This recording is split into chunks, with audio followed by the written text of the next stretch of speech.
Hi, ಇವತ್ತು ನಾನು ಪೊಂಗಲ್ನ ಹೇಗೆ ಮಾಡ್ಕೊಳ್ಳೋದು ಅಂತ ತೋರಿಸ್ತಾ ಇದ್ದೀನಿ. ಮೊದಲಿಗೆ ಒಂದು ಕುಕ್ಕರಲ್ಲಿ 1 ಕಪ್ ಅಕ್ಕಿ, 1 ಕಪ್ಪು ಹೆಸರುಬೇಳೆ ಹಾಕ್ಕೋಬೇಕು.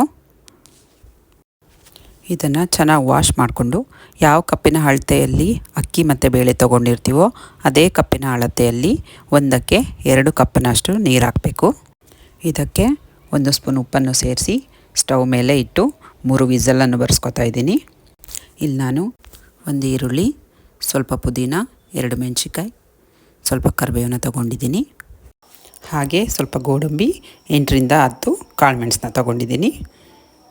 ಹಾಗೆ ಸ್ವಲ್ಪ ಹಸಿ ಕೊಬ್ಬರಿನ ಸಣ್ಣದಾಗಿ ಹೆಚ್ಕೊಂಡಿದ್ದೀನಿ.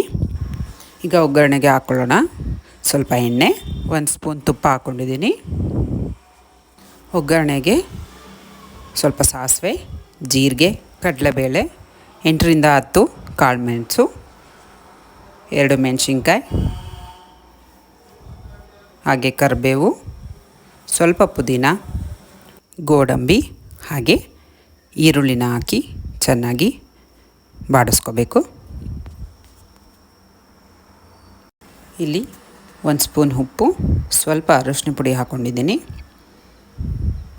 ಕುಕ್ಕರಲ್ಲಿ ಕೂಗಿಸ್ಕೊಂಡಿದ್ವಲ್ಲ, ಅದಕ್ಕೆ ಸ್ವಲ್ಪ ನೀರು ಹಾಕಿ ಚೆನ್ನಾಗಿ ಮಿಕ್ಸ್ ಮಾಡಿ, ಒಗ್ಗರಣೆ ಹಾಕಿದ್ವಲ್ಲ ಅದನ್ನು ಮಿಕ್ಸ್ ಮಾಡಿ, ನಂತರ ಹಸಿ ಕೊಬ್ಬರಿಯನ್ನು ತುರಿದಿಟ್ಕೊಂಡಿದ್ವಲ್ಲ ಅದನ್ನು ಹಾಕಿ ಮಿಕ್ಸ್ ಮಾಡಿದ್ರೆ ಪೊಂಗಲ್ ರೆಡಿ. ನೋಡಿ ಎಷ್ಟು ಚೆನ್ನಾಗಿ ಕಾಣಿಸ್ತಾ ಇದೆ.